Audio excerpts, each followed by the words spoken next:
23. Esse é o número de centros de pesquisa científica no Brasil que estão entre os principais do mundo.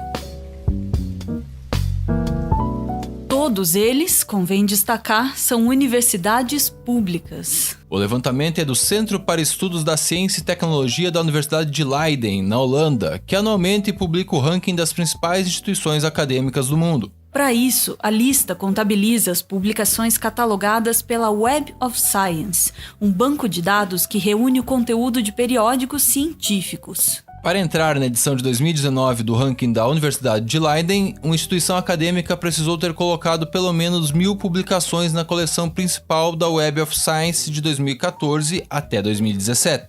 No Brasil, apenas 23 universidades atenderam ao critério, todas públicas. De novo, todas públicas, nenhuma privada.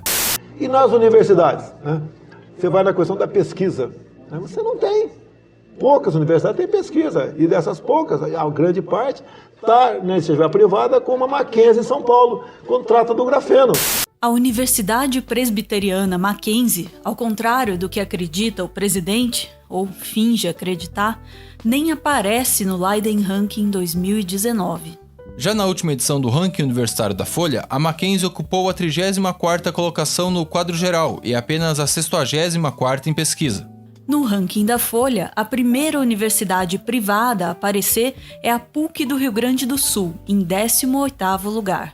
Ao todo, de 2014 até 2017, as 23 principais universidades brasileiras em pesquisa produziram 71.000 publicações científicas indexadas na Web of Science.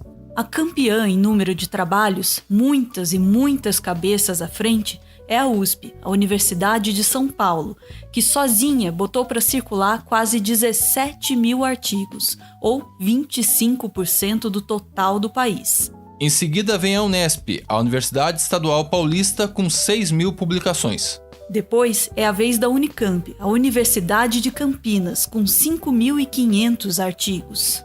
Somadas, as três gigantes paulistas produziram 40% dos artigos de universidades brasileiras contabilizados pelo ranking. O que não significa que as três tenham proporcionalmente obtido maior impacto científico. Quando o assunto é aproveitamento, outras universidades brasileiras se destacam. Para medir o impacto de uma publicação, o Leiden Ranking contabiliza o número de vezes que um trabalho é citado em outros artigos da área. Embora a USP tenha maior produção de artigos em volume, até por contar com quase 100.000 alunos, apenas cerca de 5% das suas publicações ficam entre as mais citadas. Na Unesp, esse percentual é de 6%. Acima delas, em aproveitamento, estão a Universidade Federal do Ceará, a Universidade Federal da Bahia, a Universidade Federal de São Carlos e a Universidade Federal de Santa Catarina. Nessas instituições, cerca de 7% das publicações figuram entre as mais citadas em suas respectivas áreas. A Universidade Federal da Bahia, caso você não se lembre, foi uma das 3 primeiras instituições acusadas de balbúrdia, quando o ex-ministro da Educação, Abraham Weintraub, anunciou um corte de verbas para a área, bem no início da sua gestão. Isso com a licença do presidente, é claro. Natural. Agora, a maioria ali é militante, não tem nada na cabeça. Perguntar 7 vezes 8 para ele não sabe. Perguntar a fórmula da água não sabe nada. São os idiotas úteis, os imbecis que estão sendo usados como massa de manobra de uma minoria espertalhona que compõe o núcleo de muitas universidades federais do Brasil. Na Universidade Federal do Ceará, o campo de ciências físicas e engenharias atinge um percentual de aproveitamento de quase 9%. Quando o assunto é ciências da vida e da terra, o maior impacto é da Unicamp. Em matemática e ciência da computação, se destaca a Universidade Federal da Paraíba. Em ciências sociais e humanidades, a Universidade Federal de Viçosa, em Minas Gerais. Na prática, 14 trabalhos oriundos da Universidade de Viçosa no campo de Ciências Sociais e Humanidades foram indexados de 2014 a 2017 pela Web of Science. Desses, 2 alcançaram alto impacto. Ambos analisavam os efeitos das mudanças climáticas na economia rural e por isso também estavam vinculados ao campo das ciências da vida e da terra. 2 trabalhos podem parecer pouco ou até mesmo só um ponto fora da curva, mas é bom ter em mente que é especialmente complicado mensurar a pesquisa oriunda dos campos das artes, das humanidades e das ciências sociais. Nessas áreas, é mais frequente que os pesquisadores escrevam livros e documentos normativos em vez de artigos científicos. Dessa forma, eles ficam menos representados na base da Web of Science. Não que o governo se importe em entender como a produção de conhecimento funciona. Não brota da terra o dinheiro, vem do imposto. Quando a gente for comprar pão, comprar gasolina para moto, telefone celular, a linha do telefone vem imposto. E esse imposto é usado para pagar o salário de professor, de técnico, bolsa, alimentação, tudo isso. Eu, como brasileiro, eu quero o quê? Eu quero ter mais médico, eu quero ter mais enfermeiro, eu quero ter mais engenheiro, eu quero ter mais dentista. Eu não quero mais sociólogo, eu não quero mais antropólogo, eu não quero mais filósofo. Com o meu dinheiro, com o dinheiro que eu pago imposto, eu quero mais médico, mais enfermeiro. Se o cara quer fazer filosofia, vai fazer com o dinheiro dele. Em maio deste ano, as 69 universidades federais brasileiras conduziam pelo menos 823 pesquisas relacionadas ao novo coronavírus, de acordo com um balanço divulgado pela Andifes, a Associação Nacional dos Dirigentes das Instituições Federais de Ensino Superior.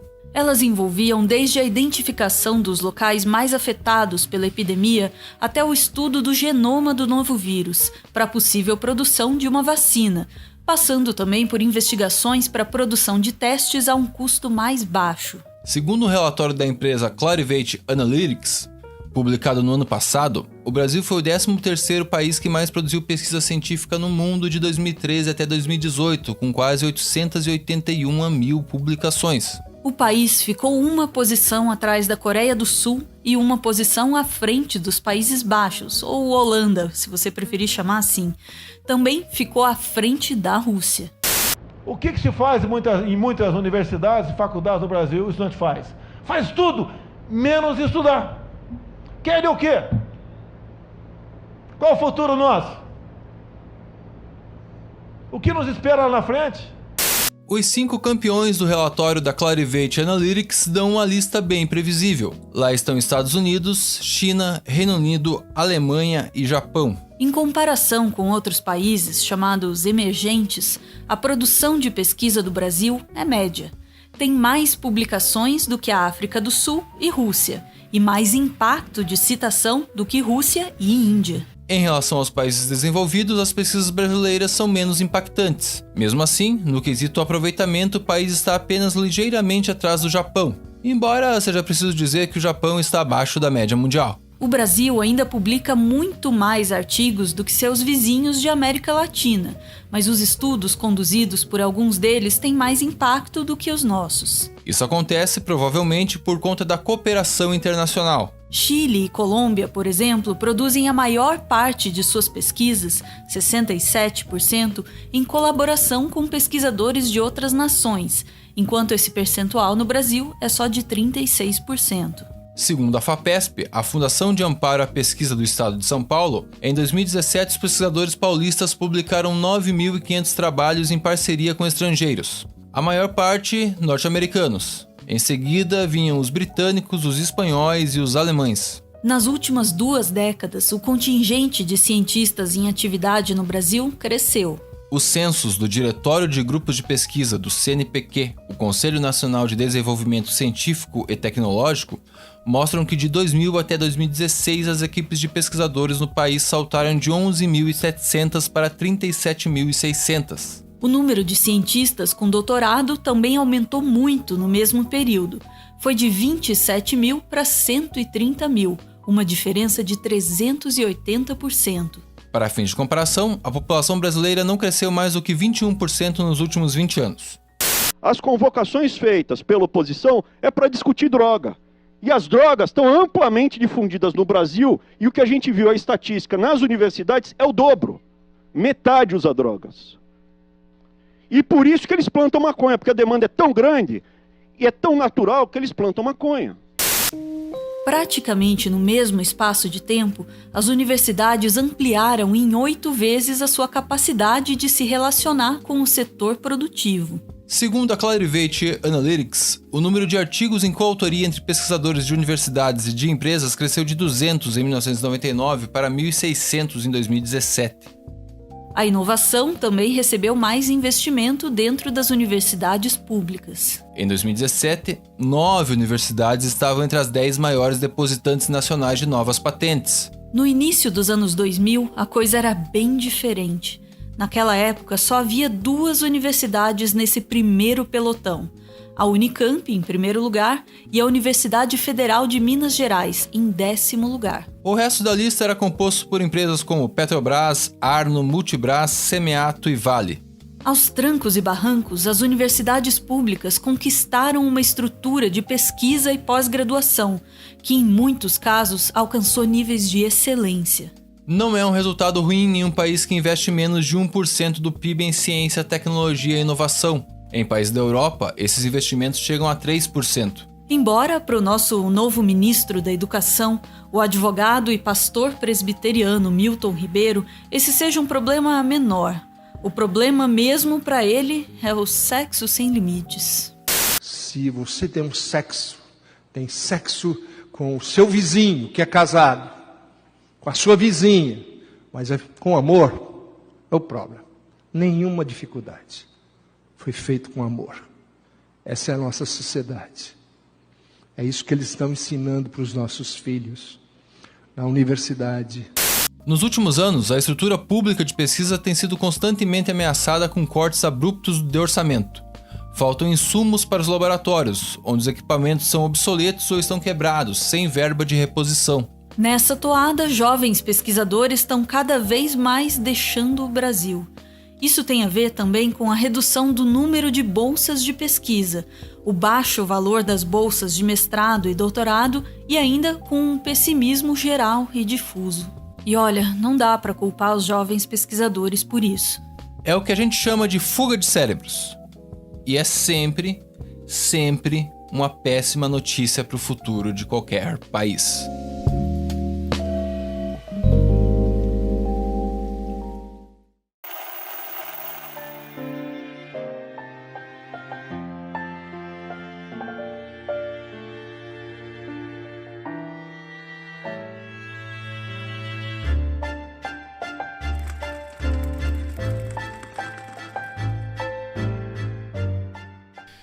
Muito obrigado por ver esse vídeo até o final. O Meteoro é mantido graças a uma campanha de financiamento coletivo. Quem participa aparece aqui no finalzinho para receber o nosso agradecimento.